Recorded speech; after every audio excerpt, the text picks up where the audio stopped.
I am Andrew Harper, 32 years old, a musician living in Seattle. My life is like an unfinished piece of music filled with highs and lows but never quite complete. I grew up in a middle-class suburban home where my parents, James and Linda, always had sky-high expectations. For them, success meant a stable job, a hefty bank account, and a respected position in society.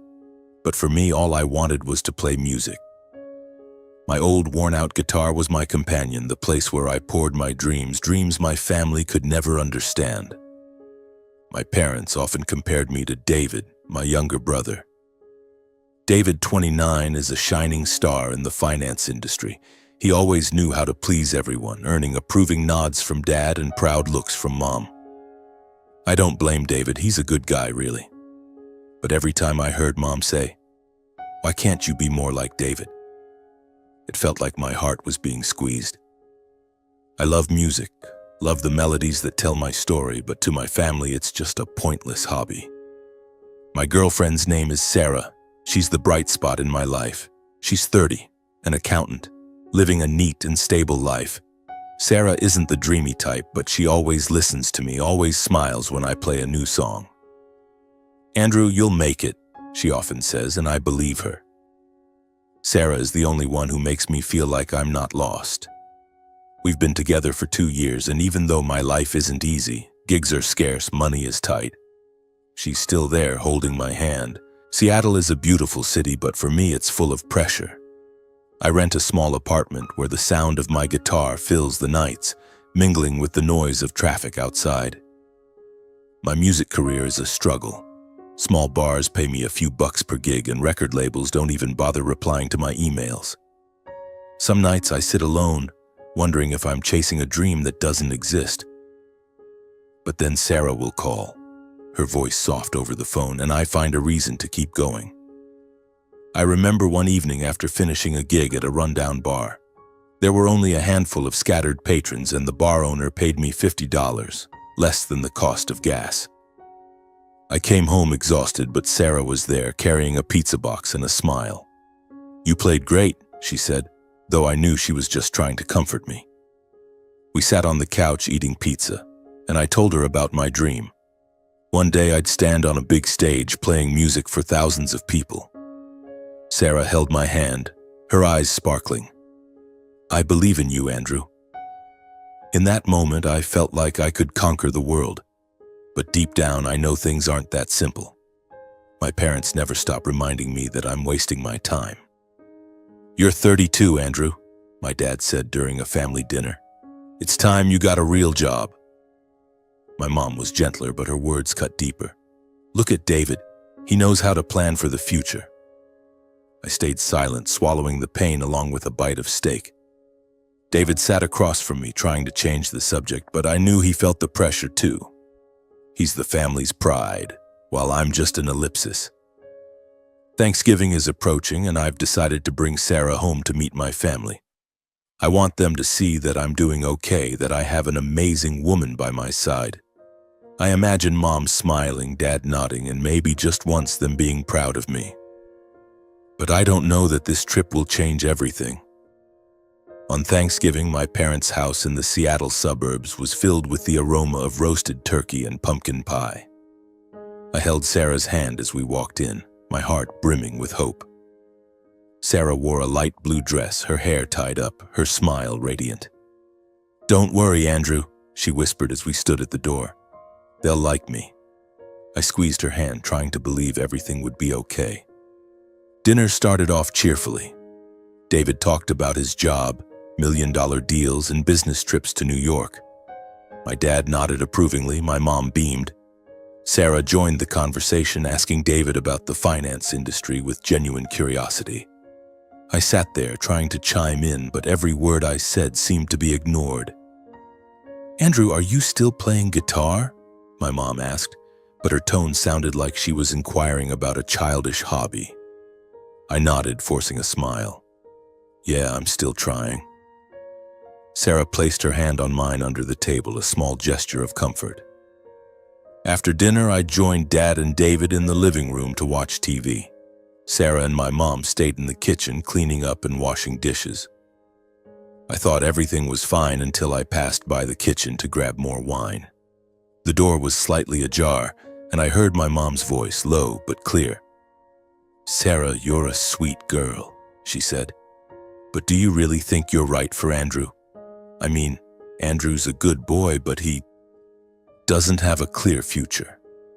My heart clenched. I stood frozen, barely breathing, listening to every word. Sarah was quiet for a moment, then she spoke, her voice hesitant. "I understand what you mean. Andrew's very passionate, but sometimes I worry." My mom cut in, her voice as sweet as honey. "David's different. He's smart, successful, and he knows how to take care of a woman. A girl like you deserves someone like David. He'd give you a better life. Don't worry about Andrew. He'll be fine." I felt the blood rush to my head. I wanted to barge in, to shout, but my feet were glued to the floor. Sarah didn't say anything else, just murmured vaguely. I turned away, my heart pounding, trying to stay calm. For the rest of the evening I laughed and talked as if nothing had happened. But a storm was raging in my mind. Sarah still held my hand, still smiled at me, but I couldn't shake the feeling that something was shifting. In the days following Thanksgiving, Sarah started acting differently. She canceled one date, citing a busy work schedule, then another because she was tired. She texted less, and when we did meet, she kept mentioning David. "Did you know David just got promoted?" she said, her eyes lighting up. "He's really talented." I tried to brush it off, telling myself it was just innocent admiration. But then, one evening I saw her with David. I was on my way to Sarah's favorite coffee shop to surprise her. Through the window, I saw them sitting across from each other, laughing and talking intimately. Sarah touched David's hand and he smiled, a smile I'd never seen on my brother's face. I stood there under the streetlight, feeling like the world was crumbling. I didn't go in, didn't confront them. I just turned around, walked back to my apartment, my guitar on my back, feeling heavier than ever, as if it carried all my pain. That night, I didn't sleep. I sat in my room playing sorrowful melodies, trying to make sense of what was happening. Sarah, the woman I loved, the one I trusted, was wavering. And my family, the people who were supposed to support me, were the ones pushing her away. I felt lonelier than ever, but deep inside, a fire began to burn. I wouldn't let them define me. I would prove I was worthy. I decided to leave Seattle for a place that held more promise. But before I left, I wanted to confront my parents one last time.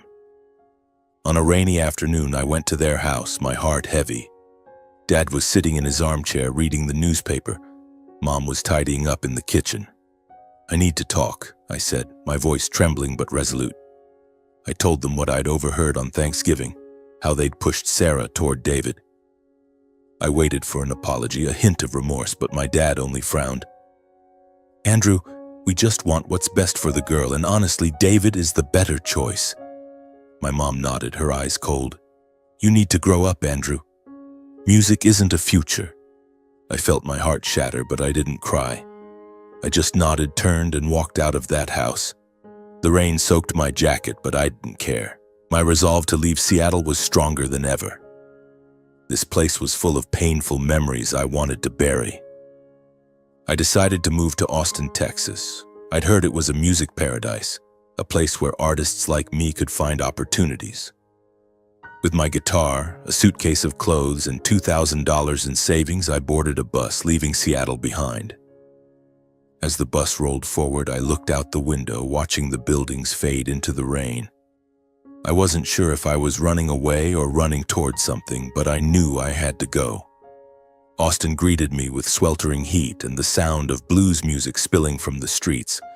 I felt the vibrancy here, but it also overwhelmed me. I didn't know anyone, had no connections, nothing but a vague determination. I told myself, I'll make it. I have to make it.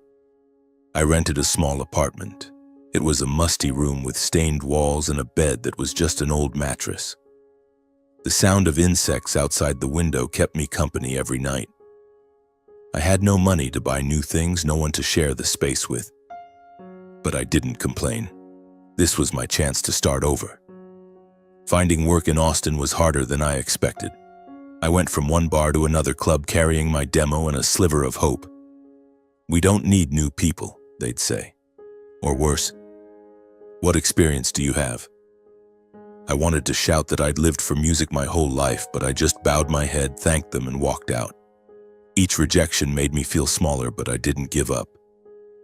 My savings dwindled quickly. Some days I survived on dry bread and tap water. I checked my phone, hoping for a text from Sarah, a call from Mom. But there was nothing. A while later, I heard that Sarah and David had gotten married. My parents posted pictures of them online, beaming at the wedding. No one asked how I was doing in Texas. No one invited me to the wedding, not even my parents or my brother. It was as if the whole world had forgotten I existed, like I'd been invisible for all 32 years of my life. I sat in my room staring at my guitar, the loneliness pressing on my chest like a boulder. I used to think family was a place to return to, but now I had nothing. One day, when I was close to despair, I saw a job posting at a coffee shop. Soundwave Studio needed an assistant, no experience required. I went straight there, my heart pounding. The manager, Hank, an old man with silver hair, looked at me. "What do you know about music?" he asked. I told him about my gigs in Seattle, about the dream I carried with me. Hank nodded. "Start tomorrow. Pays low, don't complain." The studio job was a string of long days. I mopped floors, organized equipment, made coffee, but I didn't complain. Hearing artists record made me feel alive again. Then one afternoon she walked in, Elizabeth. I vaguely recognized her, David's ex-girlfriend. I remembered a dinner years ago when David brought her home. She was radiant, talking about music, but my mom gave her a cold look and later said, "She's not good enough for you, David." I saw Elizabeth bow her head, hiding her pain. Today we met with the same pain caused by David. She approached, her brown hair messy, wearing an old t-shirt, carrying a stack of papers. "Hank, I need a studio ASAP," she said. Then she looked at me and froze. "Are you Andrew, David's brother?"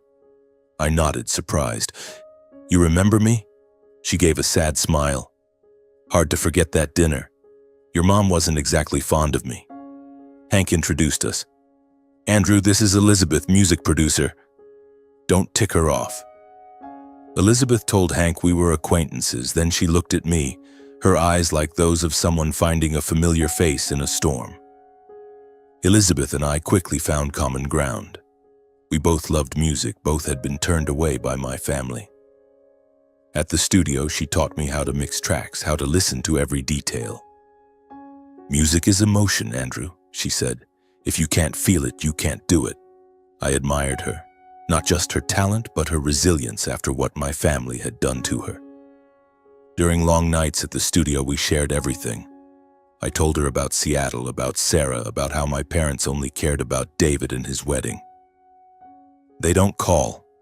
Don't ask how I'm doing," I said, my voice bitter. Elizabeth nodded. "I get it. Your mom once told me I wasn't good enough for David, that I'd drag him down." She gave a sad laugh. "But I'm still here doing what I love." I looked at her and saw myself, someone rejected but unwilling to give up. We found solace in music. Once, after a failed recording session, Elizabeth angrily threw papers on the table. I made coffee, played an old blues track, and we sat there laughing about our mistakes. "You're not bad, Andrew," she said. "You just need to believe in yourself more." Her words were a ray of light in my darkness. We started dreaming big. Elizabeth wanted to produce an album for Mia, a young artist whose voice silenced the entire studio. But the project lacked funding, and investors weren't interested. We worked tirelessly from early morning to midnight, surviving on coffee and faith. I still checked my phone, hoping for a text from Mom, a word from Sarah. But there was nothing. My parents were busy boasting about David online, about his and Sarah's new house. I didn't exist in their world.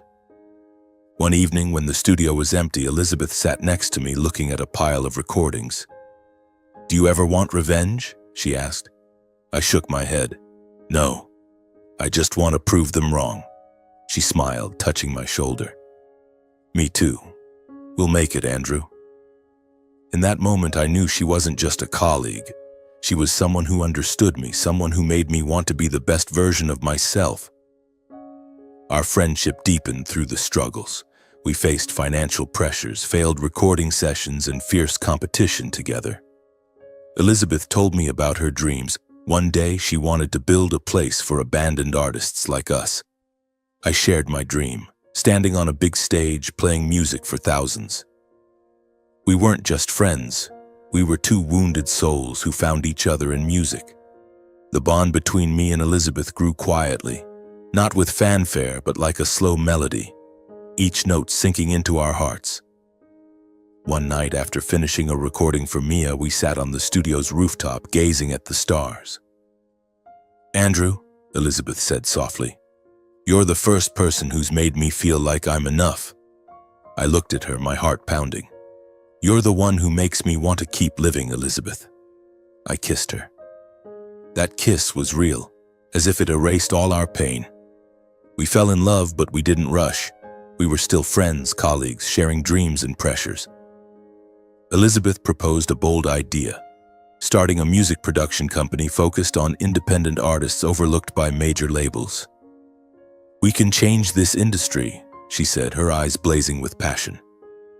I agreed, even though I knew the road ahead would be fraught with challenges. We named the company Underdog Music. Our first office was just a tiny corner in Hank's studio, with 2 old desks and a rickety computer. We did everything, scouting artists, seeking funding, promoting. But money was a constant issue. Some months we couldn't cover rent. Elizabeth sold her old car. I took side gigs at bars. Failures came one after another. A major project fell through when an investor pulled out. An artist left us for a bigger label's promise. Some nights Elizabeth sat alone, her eyes red. "What if we're wrong?" she asked. I took her hand. "We're not wrong. We just need time." Our love was the fire that kept us going. Every morning Elizabeth made coffee, smiling at me.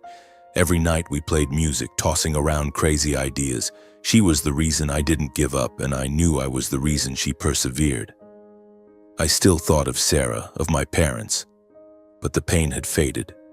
They were no longer the center of my life. Now Elizabeth was my reason for living. Slowly, Underdog Music made progress. Mia's album caught the attention of a radio station. Another artist cracked the indie charts. We started gaining a small reputation. Elizabeth and I weren't just building a company, we were building a life where we belonged to each other. We knew that though the past had hurt us, it had also brought us together. Every morning I woke up next to Elizabeth, the smell of coffee wafting from our small Austin kitchen. She stood there, hair tied up, softly humming a blues tune. I smiled, feeling luckier than ever. Underdog Music, our dream, was growing day by day, but the path to success was far from easy. The first months with Underdog Music were a battle. We worked non-stop from dawn to midnight in the cramped office at Soundwave Studio. Mia's album, our labor of love, was finally complete, but getting it to the public was a challenge.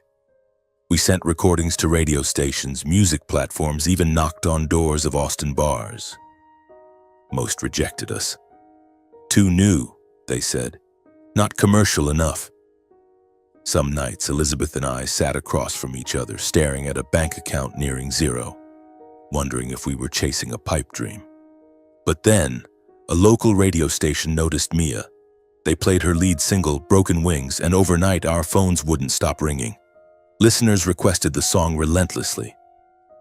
Streaming platforms added Broken Wings to their playlists. Mia, the young girl who once trembled in the studio, became a sensation. A small article in the Austin Chronicle called her Indie's new gem, and Underdog Music was mentioned as quiet pioneers.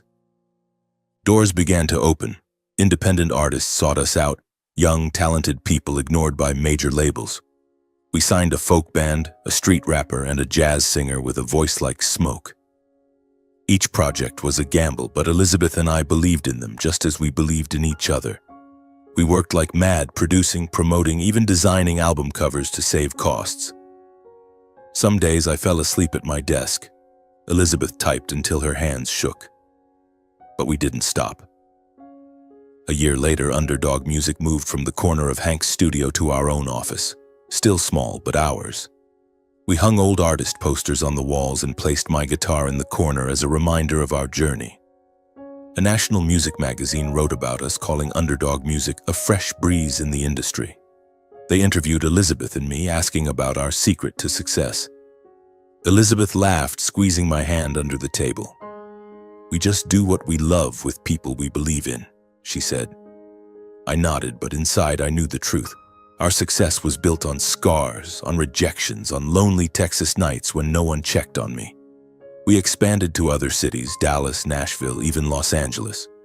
Underdog Music signed dozens of artists, and their albums climbed the indie charts. A song we produced was nominated for a Grammy in the Best New Artist category. On the night of the nomination announcement, Elizabeth and I sat in our apartment, hugging and shouting like kids. "We did it, Andrew!" she cheered, her eyes sparkling. I kissed her, feeling that every past hardship was worth it. But success didn't erase the past. I still thought about Sarah, my parents, David. I no longer checked my phone waiting for their messages, but I knew they were living their lives in Seattle. Part of me wanted them to see me now, not to boast, but to show them I'd overcome what they thought I couldn't. Elizabeth sensed it. "One day we'll face them," she said, her voice soft but firm. "Not for revenge, but for closure." I nodded, knowing she was right. Underdog Music is now a name that carries weight. We moved to a larger headquarters with modern studios and a small, dedicated team. The media praises us for our humane approach, for giving overlooked artists a chance. But for me, the greatest success is Elizabeth, the woman who stood by me through every struggle, who made me believe I was worthy of love, of dreaming. One morning, as Elizabeth and I were preparing for a major music event in Austin, a concert showcasing our new artists, Elizabeth proposed a bold idea. "We should invite your family," she said, looking straight into my eyes. "David, Sarah, your parents. Not for revenge, but to close the past." I was stunned. The thought of facing them made my heart race, but I knew she was right. I'd been running for too long. If I wanted to truly move forward, I needed to look straight at the people who had hurt me. I nodded, though my heart was heavy with anxiety. Elizabeth took my hand. "We'll do this together, Andrew." I sent invitations to my parents, David and Sarah, along with a brief note. "Underdog Music is hosting a music event in Austin. I hope you can come." I didn't expect a reply, didn't hope they'd show up. But a week later, Mom called. "Andrew," she said, her voice hesitant, "we'll be there. David and Sarah, too." I hung up, feeling both relieved and tense. They were coming, and I wasn't sure if I was ready. The day of the event arrived like a gust of wind. The Austin Grand Theater was awash in lights and music. Hundreds of audience members, journalists, and sponsors filled the venue. Elizabeth and I stood backstage, checking everything. She wore a simple black dress, her hair loose, beautiful like a melody. "You okay?" she asked, touching my arm. I nodded, though my heart was pounding. "As long as I have you, I'm okay." The concert began. Mia took the stage first, her voice ringing out, captivating the crowd. Other artists followed, each bringing a story, a dream that Underdog Music had helped make real. I stood in the wings, watching the audience applaud, and felt proud. This was my world, the world Elizabeth and I had built from broken pieces. Then I saw them. My parents, David and Sarah, seated in the guest section. Dad was in a suit. Mom wore pearl earrings, but their eyes couldn't hide their surprise. David, in business attire, looked more tired than I remembered. Sarah sat beside him, her red dress striking, but her smile was forced. I took a deep breath, trying to stay calm. Elizabeth squeezed my hand. "We've got this," she whispered. After the performances, Elizabeth and I stepped onto the stage to speak. The crowd cheered as we appeared.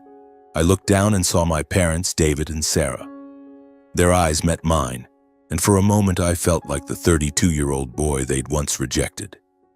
But then I looked at Elizabeth, and I knew I wasn't that person anymore. Underdog Music isn't just a company, I said, my voice clear. It's a home for those who've been discarded, told they're not good enough. We're here to prove them wrong. Elizabeth continued, sharing our journey, how we turned dreams into reality. The crowd applauded, but I only looked at my family. Dad lowered his head. Mom pursed her lips. David and Sarah stayed silent. After the event, they approached us in the reception area. Mom spoke first, her voice trembling. "Andrew, you did so well." Dad nodded, but his eyes avoided mine. David stepped forward, extending his hand. "Congratulations, bro," he said, but his voice lacked energy. Sarah stood behind, silent, looking at me with eyes I couldn't read. Then Mom turned to Elizabeth, hesitating. "You're a talented young woman. I may have been wrong about you." Elizabeth smiled but didn't respond. I knew she didn't need that apology. She'd moved past it, just as I had. David spoke to me quietly, his voice strained. "My company's in trouble, Andrew. If you could help." I cut him off. "David, I built everything from nothing. You can too." I wasn't angry, wasn't bitter. I just wanted closure. Finally, Sarah spoke, her voice soft. "I'm sorry, Andrew. I was wrong." I looked at her, remembering the days we were happy. "I forgive you," I said, "but I don't need you anymore." She lowered her head, and I knew that was the last time we'd speak. As they left, Elizabeth and I stood under the stage lights, watching the theater empty. "You okay?" she asked. I pulled her into my arms, feeling lighter. "I'm okay now," I said. The past was no longer a burden. I had faced it, and I had won. In the days following the event, Underdog Music continued to grow. But the past didn't let go easily. One morning, as Elizabeth and I were editing a track in the studio, my phone buzzed. It was Mom. I hesitated but answered. "Andrew?" Her voice trembled, lacking its usual confidence. "David, he's in big trouble. His company is on the verge of bankruptcy. He and Sarah are fighting constantly. Can you help your brother?" I fell silent, feeling as if I were being pulled back to those days in Seattle when Mom only talked about David, when she told me to be realistic.